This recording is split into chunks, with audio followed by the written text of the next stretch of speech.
अस्सलामुअलैकुम dear students, welcome to my YouTube channel V U study with me. जी students, कैसे हैं आप सब? अल्लाह ताला से दुआ है कि आप सब खैरियत से हों। आज की जो हमारी वीडियो है वो है लेक्चर नंबर 30, लेकिन उससे डिस्कस करने से पहले ये कुछ MCQs हैं जो मैंने लेक्चर नंबर 28 और लेक्चर नंबर 29 में मैं आपको प्रोवाइड करना भूल गई थी। तो आज जब मैं 30 लेक्चर की पास्ट क्विज देख रही थी तो मुझे याद आया कि मैंने आप लोगों को प्रोवाइड नहीं किए, तो उसके लिए सॉरी। ये मैं आपको इस फाइल में ही लेक्चर नंबर 28 के भी MCQs प्रोवाइड कर रही हूँ और लेक्चर नंबर 29 के भी। ठीक है, लेक्चर नंबर 29 की वीडियो मैंने रिसेंटली ही आपको प्रोवाइड की है, तो इंशाल्लाह आपको अच्छे से इनकी समझ आ जाएगी। चलते हैं, पहले देख लेते हैं लेक्चर नंबर 28 के MCQs। The adjective of the noun homonym is. ठीक है, होमोनेम हमने डिस्कस किया था, मैंने आपको बताया था होमोनेम क्या होते हैं, जो प्रोनाउंस करने में एक सेम होते हैं लेकिन उनका डिफरेंट मीनिंग होता है। ठीक है, जैसे अब देयर है तो देयर में एक देयर होता है THERE और दूसरा देयर होता है THEIR, इस टाइप के जो होते हैं। तो इसका एडजेक्टिव क्या होता है? होमोनेमिक। मैंने डायरेक्ट आंसर लिख दिए हैं। When my mother saw me zonked out on the sofa she lost me, ये मैंने आपको उस लेक्चर में भी प्रोवाइड किया हुआ था। हेयर जोंक्ड आउट, तो आपने बताना है कि यहाँ पे जो जोंक्ड आउट है वो क्या है। तो वो क्या है? स्लैग है। ठीक है, स्लैग हमने डिस्कस किए थे कि ये इनफॉर्मल होते हैं, इन्हें हम फॉर्मल वे में हम यूज़ नहीं कर सकते। जोंक्ड आउट की जगह फिर हमने यहाँ पे सेंटेंस को करेक्ट करने के लिए उस वीडियो में हमने स्लिपिंग का वर्ड यूज़ किया था। ठीक है, तो नेक्स्ट चलते हैं। Avoid using cliches in writing because these expressions lack freshness and originality. ठीक हो गया, तो ये स्टेटमेंट क्या है? ये ट्रू है, यानी कि हम राइटर जो हैं वो अपनी राइटिंग में क्लिचेस को यूज़ करने से अवॉइड करते हैं, क्योंकि ये क्या करता है, फ्रेशनेस की जो है ना, एक्सप्रेशन की फ्रेशनेस को ख़त्म करता है, उसकी ओरिजिनलिटी को ख़त्म करता है, इसीलिए राइटर्स इसको अवॉइड करते हैं। नेक्स्ट है, do you know dash going to deliver lectures. अब ये देखिए, रिलेटेड टू होमोनेम्स मैंने आपको उसमें शायद पेज भी मेंशन किए थे कि ये एक्सरसाइज इन पेजेस पे है, तो आप लोगों ने लाजमी करनी है। उसमें तीन तरह के वर्ड्स दिए हुए थे जो प्रोनाउंस करने में तो सेम होते हैं लेकिन डिफरेंट मीनिंग्स के साथ होते हैं। तो ये भी आपका जो MCQ है ये होमोनेम से रिलेटेड है। इसका जो राइट ऑप्शन है वो आएगा हुज। ठीक है, ये जो हुज है ये वाला हु इज है, ये हुम नहीं हो सकता, हु तो हु इज, यानी कि किसका डिलीवर लेक्चर जो है वो डिलीवर होने जा रहा है। Mike's was deeply dash by the news of his mother's death. ठीक है, यहाँ पे ये क्या है, इफेक्टेड आएगा। अब यहाँ भी आप देख रहे हैं, ये हमने थोड़ी सी चलिए मैं आपको 29 में ही बता दूंगी। यहाँ पे अब ये देखिए, इफेक्टेड है और इफेक्टेड है, दोनों पढ़ने में सेम है लेकिन जो इसका राइट दोनों का मीनिंग क्या है अलग अलग है। यहाँ पे हम अफेक्टेड इसके लिए यूज़ करेंगे। ये मैं यहाँ पे अब डीपली नहीं इसको बताऊंगी, इफेक्टेड मीन्स अलग अलग, क्योंकि ये मैं लेक्चर 28 में आप लोगों को बता चुकी हूँ। बाकी एक्सरसाइज आप लोग खुद कीजिएगा। Dash is use by limited social groups and bye it's nature is informal. तो हमने देखा है कि किसकी नेचर जो है वो इनफॉर्मल होती है, स्लैंग की। ठीक है, ये आपने याद रखने हैं। अब कुछ MCQs हम देख लेते हैं लेक्चर नंबर 29 में से। इसमें हमने लेक्चर नंबर 29 आपको याद है कि हमने उसमें दो पोर्शंस के बारे में पढ़ा था, कॉमा, और उसके बाद हमने एपोस्ट्रॉफी के बारे में पढ़ा था। एपोस्ट्रॉफी क्या होती है, जिसमें कॉन्ट्रैक्शन के जो है वो कौन सी, मतलब दो वर्ड जो हैं वो क्या करते हैं, लेफ्ट आउट हो जाते हैं, एपोस्ट्रॉफी यूज़ होती है उसमें। ठीक है, वो अगर आप लोगों ने लेक्चर नहीं देखा तो लेक्चर नंबर 29 लाजमी देख लीजिए, इंशाल्लाह सारा कॉन्सेप्ट आपका वहाँ से क्लियर हो जाएगा। ही, ठीक है, इज़ अ कॉन्ट्रैक्शन फॉर। अब ये किसकी कॉन्ट्रैक्शन है? ही वुड की। हमने देखी थी ना कॉन्ट्रैक्शन क्या होती है, कि दो वर्ड मिलकर एक वर्ड में एक न्यू वर्ड में बन जाते हैं, एक न्यू वर्ड बनाते हैं। ठीक है, दो वर्ड्स जो हैं वो कंबाइन होकर एक न्यू वर्ड बनाते हैं, तो उसे हम कहते हैं कॉन्ट्रैक्शन। अब यहाँ पे देखिए, ही वुड, ये दो वर्ड्स हैं, ये कंबाइन होकर इसने एक न्यू वर्ड बना दिया। ठीक है, इसके बाद है taxi message explains why other did not come.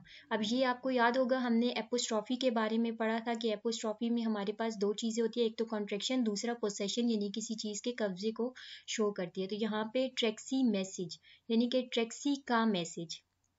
ठीक है, टैक्सी का मैसेज हमने डिस्कस किया था ना कि कॉमा लगा के आगे एस लगा देते हैं एपोस्ट्रॉफी, तो ये क्या है, singular possessive noun. Dash is used in a contraction showing that one और more letters have been left out of a word. Apostrophe ये भी हमने डिस्कस किया था। एपोस्ट्रॉफी में क्या होता है, यूज्ड इन अ कॉन्ट्रैक्शन, ये कॉन्ट्रैक्शन में यूज होती है, शोइंग दैट वन और मोर लेटर्स, ठीक है, जो क्या करती है एक या एक से ज्यादा के जो लेटर्स हैं उनको उड़ा देती है, लेफ्ट आउट कर देती है। तो इसकी एग्जांपल मैंने फिर भी यहाँ अगेन लिख दिया है कि जैसे था हमारे पास कांट क्या है, ये किसकी कॉन्ट्रैक्शन है, कैन नॉट की। तो यहाँ पे एपोस्ट्रॉफी ने किसकी जगह ले ली है, एन और ओ, यानी इन दोनों वर्ड्स को क्या कर दिया है, लेफ्ट आउट कर दिया है। उम्मीद करती हूँ समझ आ गई होगी। बाकी इन दोनों की वीडियोस मैं आपको प्रोवाइड कर चुकी हूँ, वो आप लोग देख लीजिएगा। इंशाल्लाह आपके क्विजेज में, आपके फाइनल्स में बहुत ज़्यादा हेल्प होगी आपको इन वीडियोस से। ये चीज़ है कि जो डेफिनेशंस हैं, स्टेटमेंट्स हैं, जो आपके हैंड आउट से, क्योंकि आपको पता है पेपर आपका होता है हैंड आउट से ही है, बट इंग्लिश 101 क्योंकि आपको पता है इंग्लिश है तो उसमें ज़्यादातर ग्रामर आपकी आती है, तो ग्रामर से रिलेटेड मैं कुछ नहीं कह सकती कि आपका पेपर किस टाइप का आएगा, लेकिन जो आपकी डेफिनेशंस हैं, जैसे अब क्लॉज क्या होता है, डेंगलिंग मॉडिफायर क्या होता है, हमने ट्रांजिशन मार्कर्स पढ़े थे, वो तमाम आपके जो है वो इन वीडियोस से इंशाल्लाह कवर हो जाएंगे। एज इट इज़ भी इनमें से एमसीक्यूज आपको आते हैं। और आज का भी जो हमारा लेक्चर है वो है lecture number 30, effective writing paragraph, ठीक है, और ये इंपॉर्टेंट है, इसको आपने बहुत अच्छे से प्रिपेयर करना है। फर्स्ट हमारे पास एमसीक्यू है, the first thing of concern in writing is, writing में जो हमारा पहला कंसर्न होता है वो क्या होता है, कंटेंट होता है। इसके बाद सेकंड की अगर हम बात करें तो uh dash is a series of a sentences about one main thought, idea और पॉइंट, ठीक है। A paragraph is a series of sentences, paragraph क्या है, सीरीज है किसकी, सेंटेंसेस की, अबाउट वन मेन थॉट, जो एक मेन थॉट के मुतलिक होता है, आइडिया के मुतलिक होता है और पॉइंट के मुतलिक होता है। ये एज इट इज जो ये स्टेटमेंट है ये पास्ट क्विजेज में आई हुई है, ठीक है। The paragraph is like a sentence in the sense that it must concern itself with one thought, वही चीज बताई जा रही है कि पैराग्राफ में क्या होता है, एक वन थॉट जो है वो बयान की गई होती है। स्टेटमेंट ट्रू है, कोई भी एमसीक्यू आप लोगों ने इसमें से नहीं छोड़ना, ये आपका लेक्चर बहुत इंपॉर्टेंट है, ये सारा एज इट इज ही पेपर में इसमें से आपको एमसीक्यूज आ सकते हैं, ठीक है। A dash typically starts with a point and the rest of the paragraph provides detail to support and develop that point. A paragraph typically starts with a point, ठीक है, एक पैराग्राफ है वो स्टार्ट होता है एक पॉइंट से, और फिर वो पैराग्राफ क्या प्रोवाइड करता है, detail to support and develop that point. ये चीज़ भी आप लोगों ने अच्छे से याद रखनी है, स्टेटमेंट को बहुत अच्छे से समझ के आप लोग याद किया करें, ताकि अगर स्टेटमेंट के अंदर से वो कोई ऑप्शन दे दे तो आपको वो भी आना चाहिए। इसके बाद है goal in writing a paragraph should be, ठीक है। अब एक अच्छी राइटिंग के लिए, एक राइटर के लिए अच्छी राइटिंग करने के लिए या अच्छा पैराग्राफ बनाने के लिए क्या चीज़ ज़रूरी होती है, ये मेंशन की हुई है तमाम, इसमें ये आ जाते हैं पॉइंट्स, ठीक है। इसके बाद नेक्स्ट चलते हैं टू मेक अ पॉइंट। अब ये मैंने यहाँ पे ना साथ साथ पॉइंट भी बयान कर दिए हैं ताकि आपको पता हो कि किस पॉइंट से रिलेटेड कौन सा एमसीक्यूज है। फर्स्ट पॉइंट हम डिस्कस करते हैं टू मेक अ पॉइंट। इसमें क्या होता है, it is best to state the dash in the first sentences, ठीक है। It is best to state the point, यानी कि फर्स्ट सेंटेंस में पॉइंट को स्टेट करना सबसे ज़्यादा क्या है, बेस्ट है। इससे रिलेटेड नेक्स्ट चलते हैं, the sentence that expresses the main idea और point of a paragraph is called topic sentence. अब ये यहाँ पे टॉपिक सेंटेंस की डेफिनेशन भी है, ये एज अ एमसीक्यूज भी आपको एज इट इज पेपर में आया हुआ है, ठीक है। तो ये आपने इसको याद रखना है, ज्यादातर यही पूछा जाता है कि the sentence that expresses the dash और point of a paragraph is called, तो यहाँ पे आपका मेन आंसर जो है वो मेन आइडिया आता है, और या फिर ये डायरेक्ट जो है वो टॉपिक सेंटेंस भी हो सकता है इस तरह से कि uh and dash sentences that expresses the main idea और point of a paragraph is called, तो फिर आपने टॉपिक सेंटेंस चूज करना है। दोनों तरह से मैंने आपको बता दिया है, माइंड में रखिएगा इसको। नेक्स्ट चलते हैं, the dash is a general statement and other sentences provide support for the general statement. कौन सी जो है टॉपिक सेंटेंस क्या है, ये जनरल स्टेटमेंट होती है, और बाकी की जो सेंटेंसेस होते हैं वो सपोर्ट प्रोवाइड करते हैं इस जनरल स्टेटमेंट को, ठीक है। नेक्स्ट है टू सपोर्ट द पॉइंट। इसमें क्या होता है, you need to provide specific dash that explains the develop the point. इसमें क्या होता है कि आप कोई स्पेसिफिक क्या बयान करते हैं, मतलब क्या चीज़ ऐसी है जो आप बयान करते हैं जो डिवेलप एक्सप्लेन करता है डिवेलप पॉइंट को, तो ये तमाम चीज़ें रीजंस है, एग्जांपल्स है, अदर डिटेल्स है, ठीक है। मैं दोबारा से बता देती हूँ, टू सपोर्ट द पॉइंट के लिए you need to provide specific reasons, examples and other details that explain and develop the point. बहुत अच्छे से समझ के स्टेटमेंट को करना है। मैं अगेन कह रही हूँ, लेक्चर ये आप लोगों का बहुत इंपॉर्टेंट है। नेक्स्ट चलते हैं, ऑर्डरली अरेंजमेंट ऑफ मटेरियल। ठीक है, ये हमारे पास इसका जो है फोर्थ है, ये देख लेते हैं क्या है।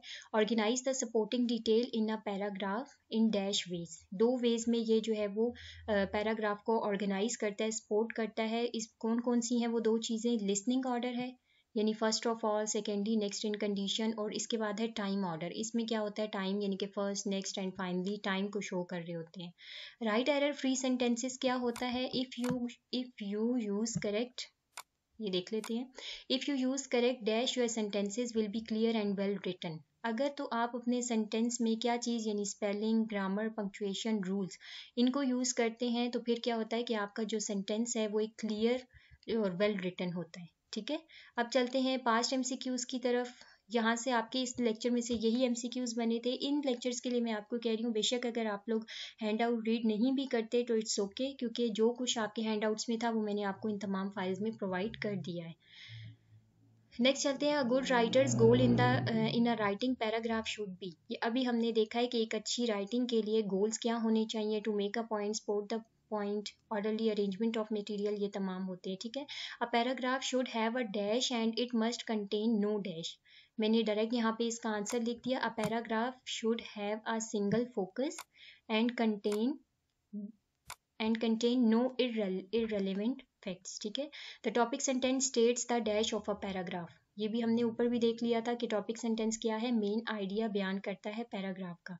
Paragraphs are comprised of random sentences. ये जो स्टेटमेंट है ये फॉल्स है, क्योंकि paragraph are compromised of sentences. ठीक है, not random sentences, just paragraphs are compromised of sentences. ठीक है जी स्टूडेंट, उम्मीद करती हूँ वीडियो आपको पसंद आई होगी। प्लीज़ मेरे चैनल को सब्सक्राइब कर दीजिए, वीडियो को लाइक भी कर दीजिए और ज़्यादा से ज़्यादा शेयर कीजिए। मिलते हैं नेक्स्ट वीडियो में, अल्लाह हाफिज़।